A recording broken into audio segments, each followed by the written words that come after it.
One of these films was among the most popular horror movies of the 1970s, ruining the lives of every kid named Damien.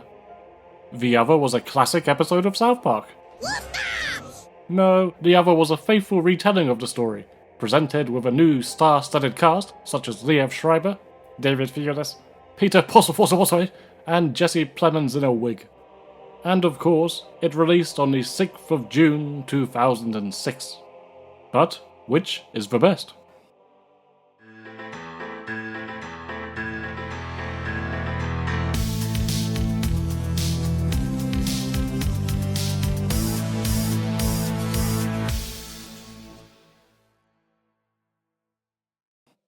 The 70s and horror films that challenged Christian norms. What a match made in heaven. Or hell. Or some dodgy island off the coast of Scotland.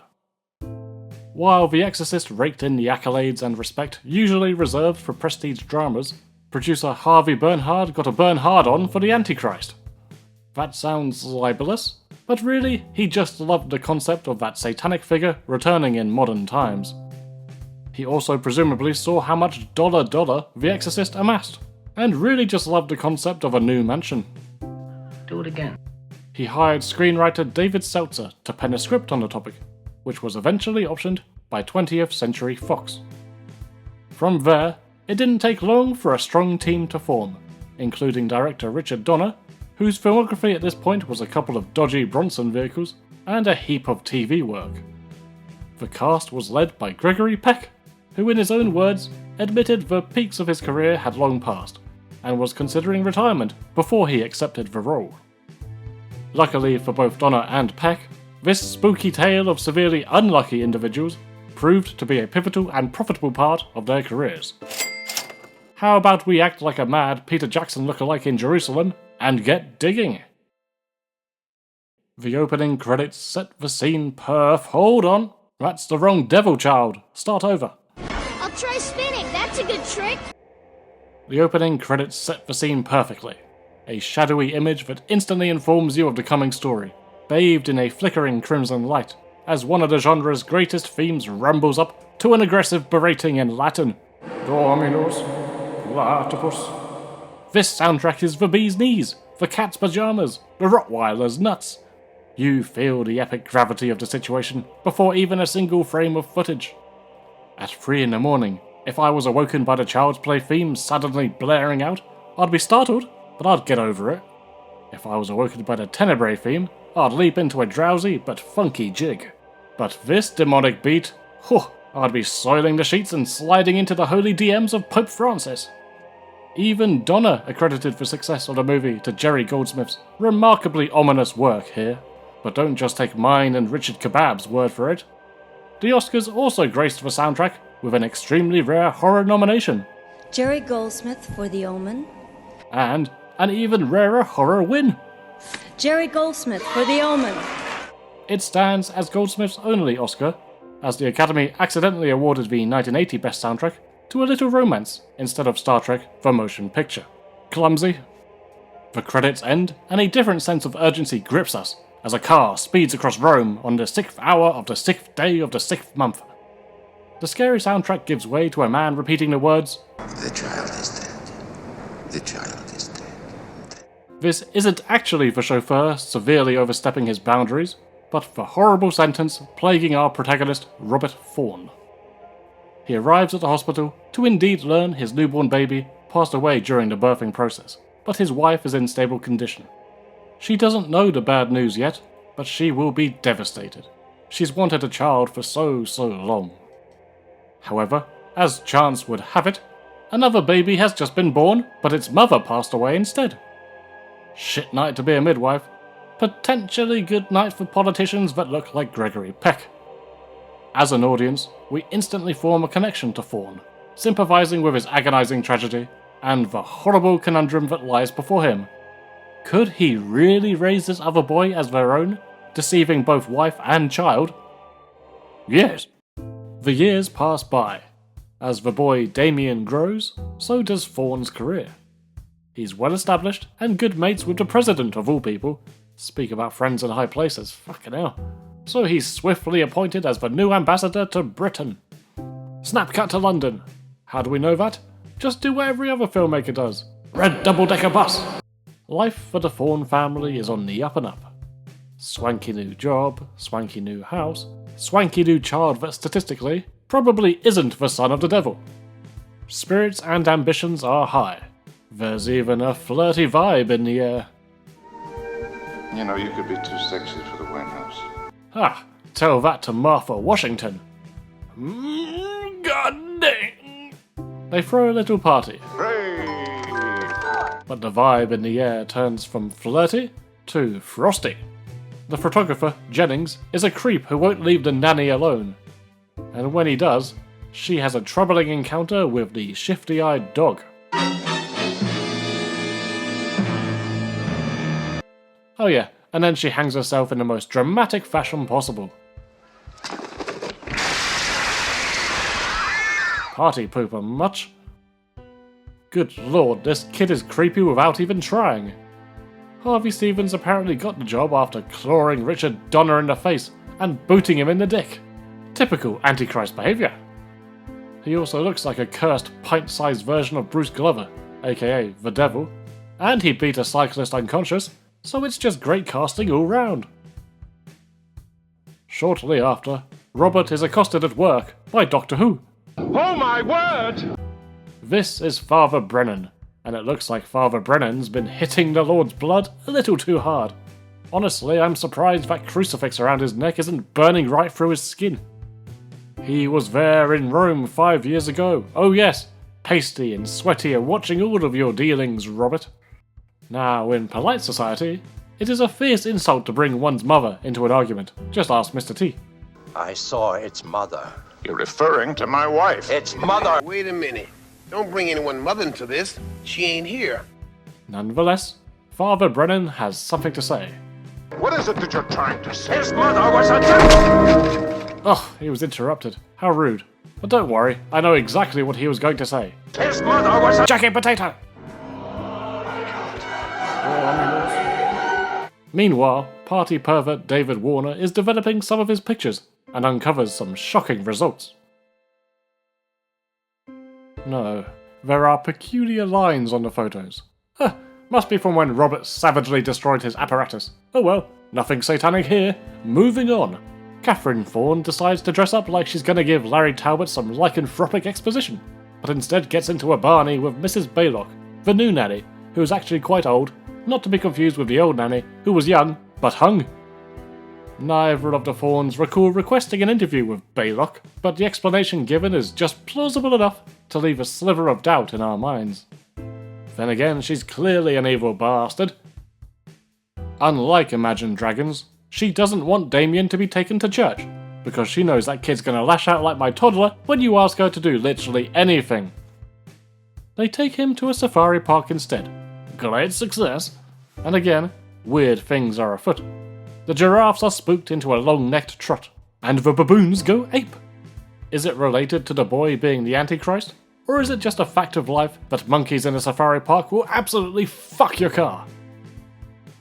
Richard Donner was in favour of stripping all direct supernatural elements from the script, and wanted the third act amended, so that it would always be ambiguous whether Damien was the Antichrist or not. Obviously, the finished film provides a definitive answer, but Donner's toying with the question remains, and gives the early scenes that extra element of intrigue. Anyway, this is all groundwork for when things get truly freaky. Which is right now! Thorne agrees to meet with the desperate Father Brennan for a rather lovely chat by the river.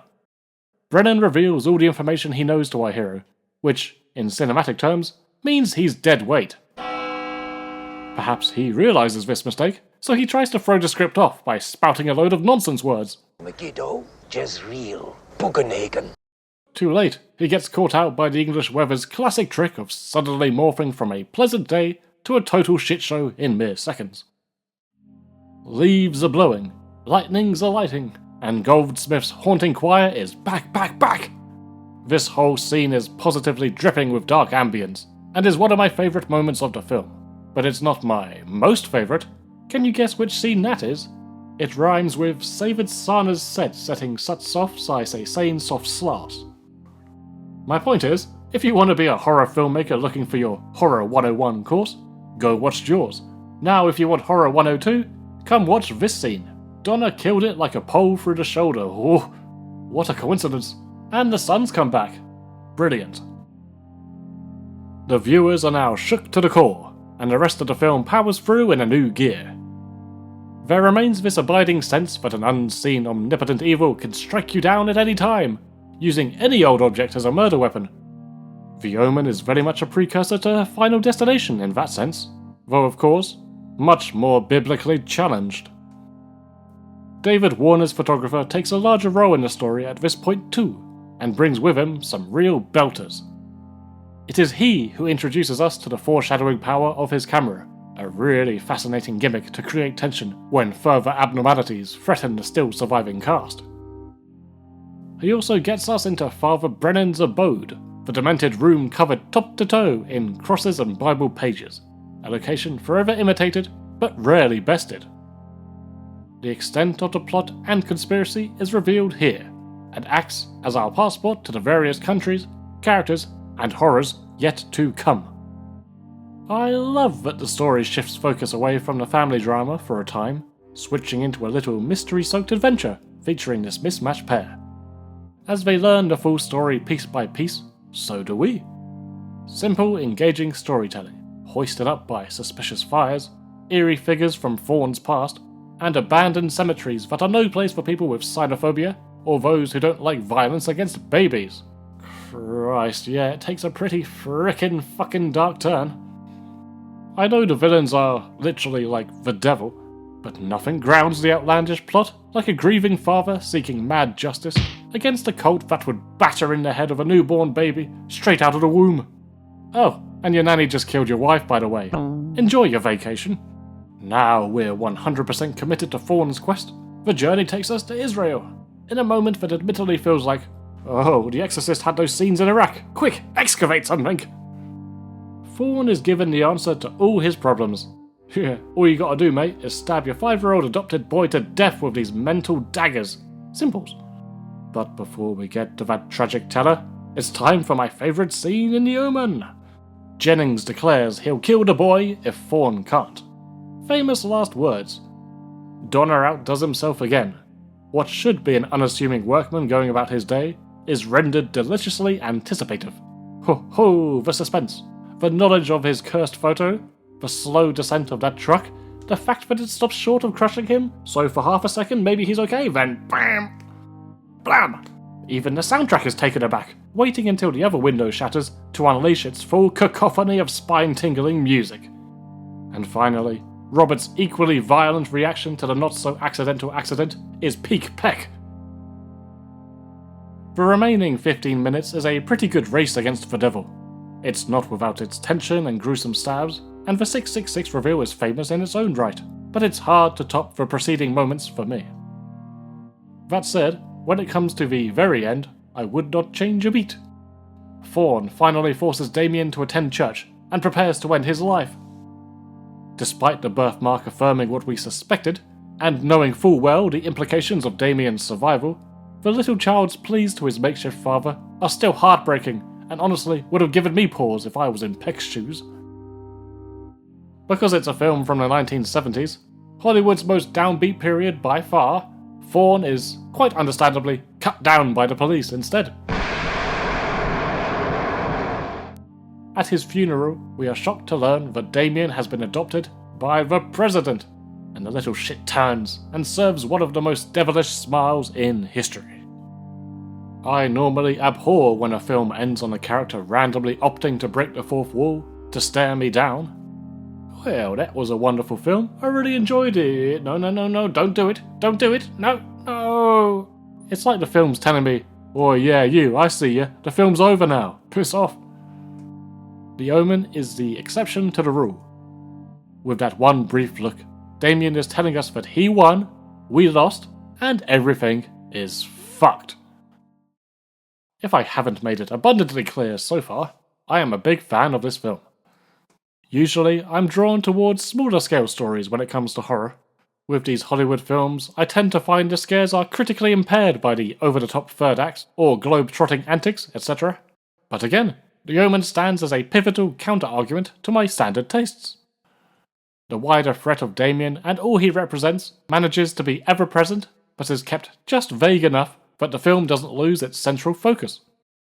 The scope of peril is unimaginable, yet treated as an unknown at the same time. Not counting the wife's fate, the more impactful death scenes are at the hands of an invisible menace that can always be explained away as a freak accident, unsuspected. That's some scary shizzle. This era of horror and movies in general is just so wonderful. Setting The Omen and other films of its nature against the changing attitudes surrounding religion in society during that time gives them this extra special helping of oomph. It's like if you remade The Omen in the early 21st century, 2006 for example, it just wouldn't have that same feeling, that significance.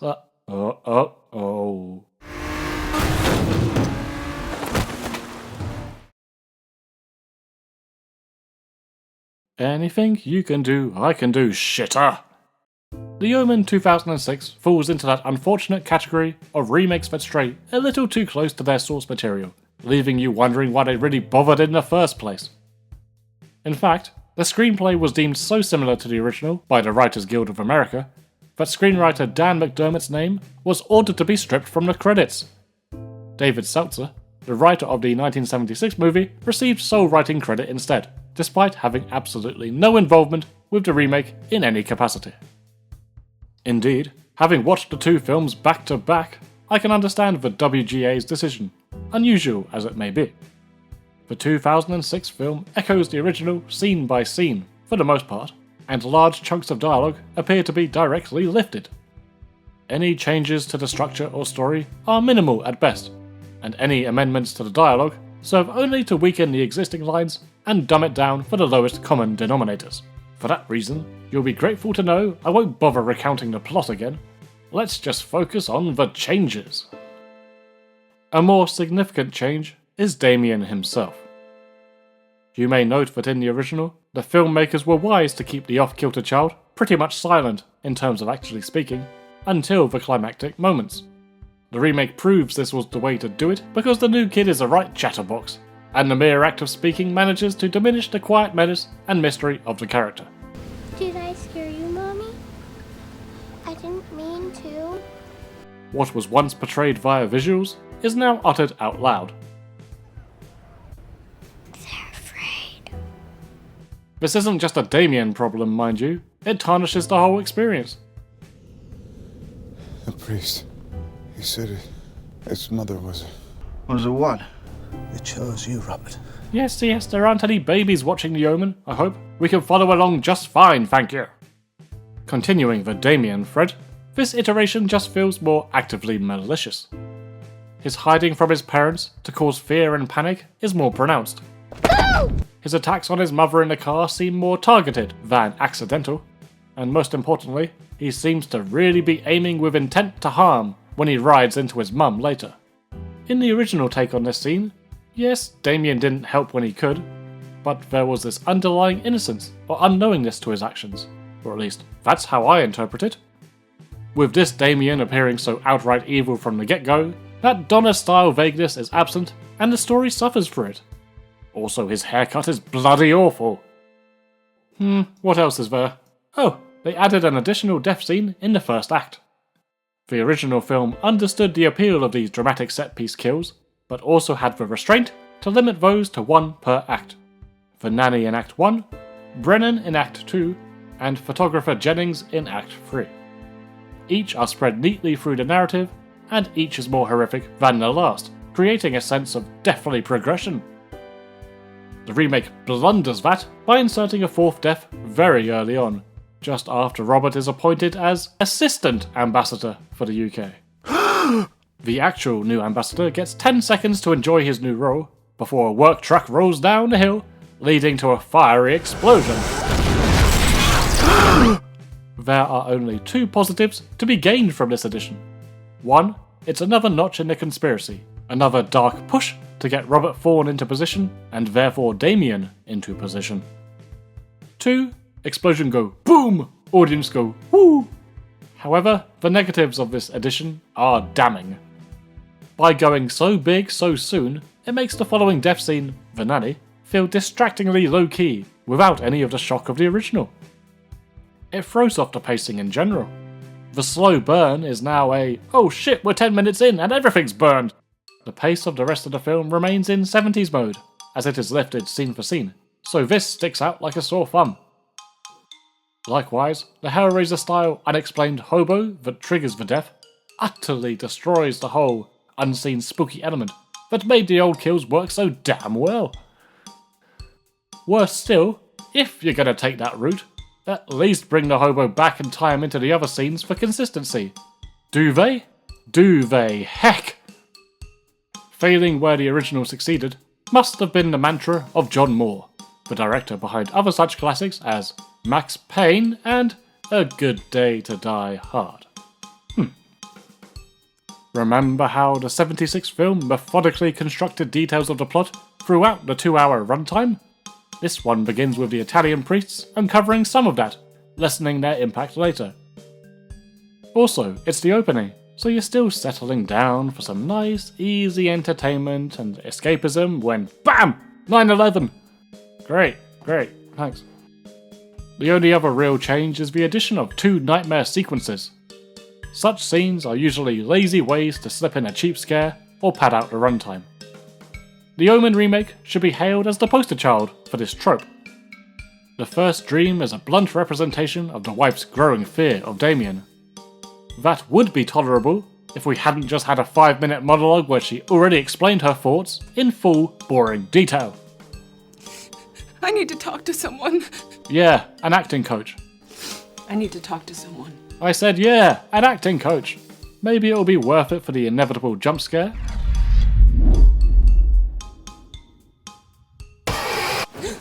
What the fuck was that? Pathetic. The second dream isn't much better. Julia Stiles is now inexplicably using Kubrick's bathroom. Ergo, she's using a mirror. I wonder what will happen. Oh, you got me. Oh, well done. The other changes are just the cinematic equivalent of the Jesus painting fiasco. Dominus Laticus. The scenes are basically the same, but the execution throws it all off. Father Brennan's demise is a particular example. Previously, the 2 men had their chat, and only then did the tension kick in, along with the malicious storm. The change in weather was creepy, uncanny. You instantly feel something is terribly wrong, almost like it's an omen. In the newer film, the storm is already raging hard, so when Brennan is alone, it now comes across like we're just watching an elderly man simply trying to get out of the rain. No music, no fear, no uncanniness, just pure, unfiltered shite. The actual demise is bland in comparison too. You don't share Brennan's utter terror and desperation, nor feel the impact as you did before. Bam! The CGI doesn't help, and the choice to mix in the stained glass window is a detriment, not a benefit. Less is more. That phrase should be stamped on the foreheads of everyone who worked on this bloody thing. Less is more. Extra wounds for Brennan. The mum's fall is now from a greater height. Brennan now lived in a spooky basement. The burn victim now doesn't look like this, but instead like he walked straight off a Del Toro Hellboy set. I'll give them credit for one thing, maybe. Using the rolling truck for the bonus death scene freed up the photographer's death for something different. This time, Jennings, played by David Thewlis, loses his head over an impeccably timed mishap from above. It's cool, gory, and I do love how the corpse just keeps on chugging down the stairs. Ridiculous! In general, the whole film feels void of any soul. It's hollow. Every facet is running on tired autopilot. They had the audacity to remove Goldsmith's award-winning iconic score and replace it with Milquetoast Bugenhagen. Michael Gambon tries to inject some life into the movie by hamming it up all over the place, but that's like 10 minutes from the end, and not nearly enough to counteract the intolerable sludge that is this film. The cast overall is pretty solid on paper. In actuality, they're all afflicted with that same dour emptiness. I might expect that from Schreiber and his resting man bitch face, but David Thewlis is among my favourite actors for Damien's sake. Watch something like Naked, you'd scarcely believe both performances came from the same man. That's the trouble with everybody, you're all so bored, so now you just want cheap thrills. As long as it's new, as long as it's new, as long as it flashes and fucking bleeps in 40 fucking different colours. Mia Farrow is a visually accurate casting for the new Mrs. Baylock, but her role here chugs by on the wink wink nudge nudge knowledge that Rosemary did turn to the dark side after having her baby. Her ability to spookily appear out of nowhere is a welcome insight into Woody Allen's worst nightmares. Earlier, I mentioned how the remake is so similar, you wonder why it got made in the first place. Money. Obviously, always money. But as I stated in the intro, the film did release on the 6th of June 2006, aka 666. Kind of. The birthmarks unfortunately didn't read 6606 or 060606. That would have been much cleaner. Given how there appears to be no heart in any of the finished product, we have to presume the remake was literally only made to cash in on that release date gimmick. Well, it worked. This film made a fair chunk of profit, and that, ladies and gentlemen, makes me want to follow in their nanny's footsteps. Art is dead. Nothing matters. Why do I even bother making these videos anymore? On to the verdicts! Best cast. Like I said, with the talent involved, the remake had a chance to steal this, but no way. The original easily retains this title. Peck lends a gravitas that Schreiber never stood a chance of sharing, being a much younger actor. And let's be honest, he's no Atticus Finch. David Warner, Lee Remick, Harvey Stevens, and the rest, all superior. Best overall kill. The original, I've already said why. Best kill.